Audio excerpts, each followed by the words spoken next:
Most men ask for intimacy in the wrong way, and by doing so, they kill attraction instantly.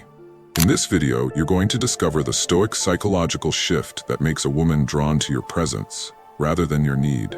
Stop begging and start leading. This isn't manipulation, it's masculine clarity. How do you ask a woman for intimacy? The psychological trick lies in Stoic masculinity. The most common mistake men make is asking from neediness. Picture this: you're with a woman you find attractive. You've shared laughs, had a deep conversation, maybe a touch here and there. You feel the chemistry building and you want to take it further. You want to invite her into a deeper, more intimate connection. But the moment you're about to speak, your heart races, your palms turn sweaty, your voice catches in your throat. You second-guess yourself, and when you finally say something, it comes out like this. If you're comfortable with it, maybe we could, only if you want to.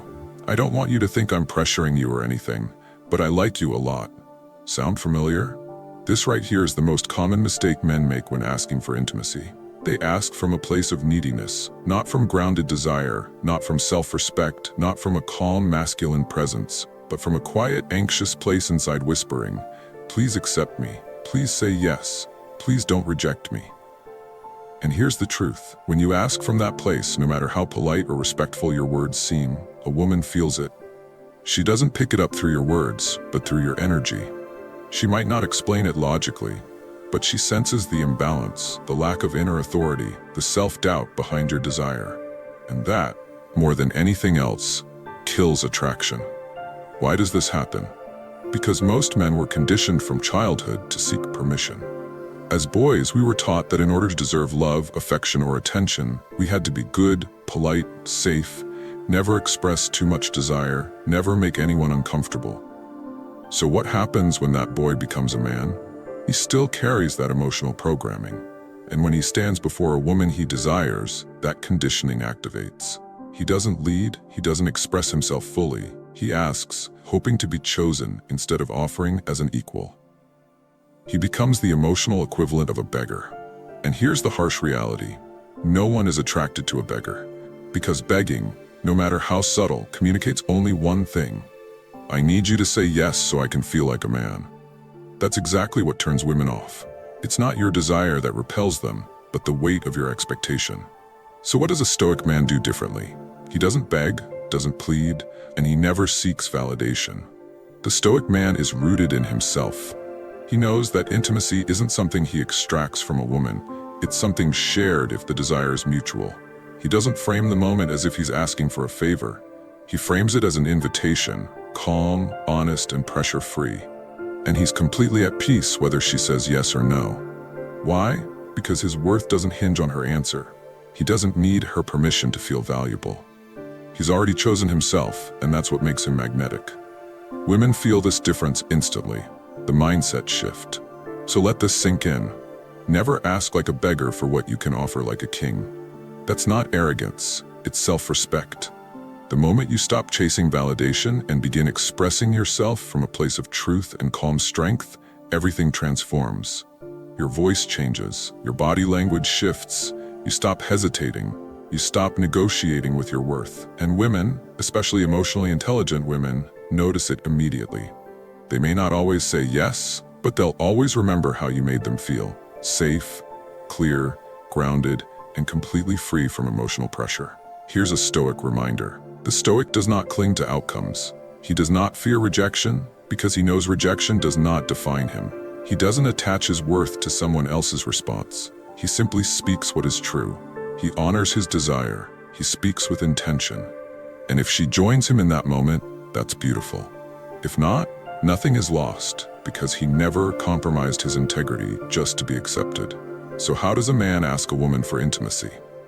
The psychological trick lies in staring down Stoic masculinity. Step 2, prepare before you speak. Your mind is the battleground before you open your mouth, before you send that text, before you lean in. You must check in with your inner state, because what truly determines how a woman receives your invitation isn't the words you choose, it's the energy behind them. And that energy is shaped long before the moment even arrives. It's built, or it's broken, in the silence of your own mind. This is where modern men fail. Not because they don't know what to say, but because they speak while still at war with themselves. Ask yourself, where is this coming from? Take a breath, get still, and ask honestly. Am I looking for connection or validation? Do I need her to say yes to feel like a man? If she says no, will I collapse inside? Am I inviting her because I feel abundant or because I feel empty? These are not small questions. They're uncomfortable, but necessary. Because if your desire is rooted in insecurity, it will always come across as pressure, even when you don't intend it. But when your desire is rooted in truth, in clarity, in self-possession, it becomes a clean offer. Not a plea, not a performance, not a test. Just a man saying, this is what I desire, but I don't need you to complete me. That level of emotional maturity is rare, and women, especially high-value women, sense it immediately.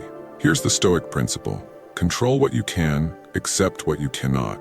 Stoicism teaches us that you cannot control what another person feels. You cannot control how they'll respond. You cannot control timing, mood, or outcome. But you can control the purity of your intent, the state you're in before you speak, and the meaning you give to whatever answer you receive. A Stoic man knows this. The real battlefield is not out there, it's in here. So before he steps into a vulnerable moment, he doesn't try to manipulate the world. He returns to himself. He steadies his mind. He breathes through his fears. He grounds himself in what he can own, his presence, his truth, his self-respect. Because your nervous system speaks louder than your mouth. You might say all the right things, but if you say them with hesitation, tension in your shoulders, shallow breathing, and darting eyes, it doesn't matter. Your nervous system will scream something else entirely. I don't feel safe in myself. Please save me. And no woman wants the burden of saving you from your insecurity. But when your breath is calm, your body still, your voice steady, you send an entirely different signal. I'm good. Whether you say yes or no, I trust myself. I'm not here to impress, I'm here to share. And that paradoxically is what makes you attractive. Because what's most seductive about a man is not how badly he wants a woman, but how whole he is without her. This is the power of pre-intimacy grounding. Before any important moment, whether it's inviting her in, kissing her for the first time, or simply expressing your feelings, take time to ground yourself. Here's a quick process that Stoic men use. Still the body. Sit or stand in silence for 30 seconds. No phone, no distractions. Breathe deeply. Inhale for 4 counts, hold for 4, exhale for 6. Do this 3 times, then ask the inner question, what do I want from this moment? Am I acting from truth or from fear? Detach from the outcome. Remind yourself, her answer doesn't define me. Return to presence. Feel your feet on the ground, your body, your breath. Then speak from there. Do this consistently, and you'll notice that what once felt terrifying becomes simple. Not easy, but simple. Because you're not trying to win, you're just being real. Stoic reflection. Marcus Aurelius once wrote, if you are distressed by anything external, the pain is not due to the thing itself, but to your estimate of it. And this you have the power to revoke at any moment. Before you speak to a woman, revoke the lies. Revoke the fear that whispers, if she doesn't want me, I'm not enough. Revoke the story that your masculinity is fragile. Replace it with this, I am whole. I desire, but I do not depend. I offer, but I do not beg. I feel, but I do not fear. That is the Stoic path. And when you walk it, not only do women feel safer with you, you feel safer with yourself. Let's be clear. This video was not about tricks. It wasn't about seduction tactics or manipulative strategies. It was about reclaiming your center as a man, about learning to invite intimacy from a place of strength, not scarcity, from calm, not chaos, from choice, not need. You don't have to beg to be desired. You don't have to shrink to be accepted. You don't have to chase to feel worthy. A Stoic man leads with presence, he speaks with clarity, and he remains unmoved by outcomes. What are your views on this? Share your thoughts in the comments below. I will personally read all of your comments. And if you seriously want to level up in life, don't forget to show some love by hitting the like and subscribe button. Stay strong. Until next time.